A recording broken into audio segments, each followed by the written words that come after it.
at this store since I purchased it. Is it like my problem now? Like, oh, he dropped it.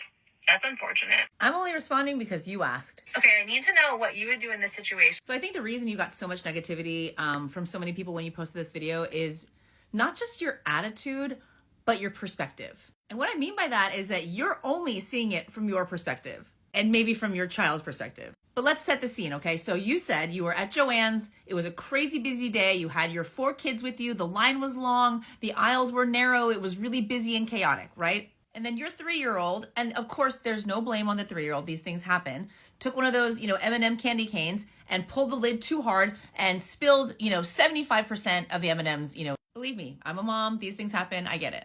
And the first thing that you think when the cashier is nowhere to be found is, oh, I wonder if she's getting my kid another candy cane filled with M&Ms. It's okay, it was an accident, and the lady at the cash register disappears, and I'm like, oh, moment of truth. Is she going to get another one? Like, that was your first thought? So let's view it from her perspective. She's behind the register. It is chaos. It is Joann's at Christmas time. It is fucking bananas in there, I'm sure. And she's just trying to get through her fucking shift. And the line is long. And she's probably sweating because she has to wear a goddamn Santa hat and a scarf. You get what I'm saying. And then here you come with your kids. And your kid spills what could possibly be, 100 M&Ms on the floor. She's not thinking about making sure your kid gets a refill of M&Ms. She's probably like, fuck.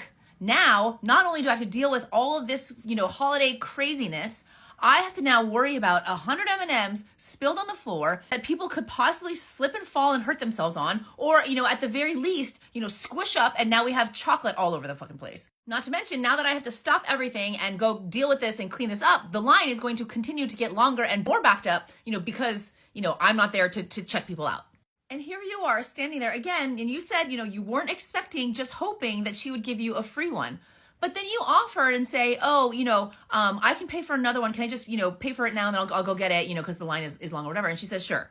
And you're like, I can't believe she didn't give me a free one. Or you're kind of like, oh, well, that's too bad. I've seen other places give out free shit. Maybe she wasn't thinking about it. Maybe she's like, what is the fastest way for me to get this lady and her kids out of here? Not because you're bad people, but just because she's got work to get back to. Path of least resistance for me, as somebody who is both a mother and has worked in, the customer service industry for her whole life. You want to pay for it? Great. Pay for it and go get it and go home. That's where my brain is. And by your own admission, you've never worked in customer service before. And honestly, it shows. And I'm going to venture to say that a lot of people in your comment section probably have. And so for the only thing for you to be thinking about is, is my kid going to get their M&Ms or not? It's just like, ew. So I think maybe if you just kind of shifted your perspective and looked at it through the eyes of the person who had to deal with the line and the crowd and the M&Ms and the spill and all that stuff, you might have seen it differently. And maybe the first thing that you thought wasn't going to be, am I getting my M&Ms back? And I don't know, your attitude about like, oh, well, is this my problem now? It's like, yeah, it's your kid. It's his M&Ms. He spilled them.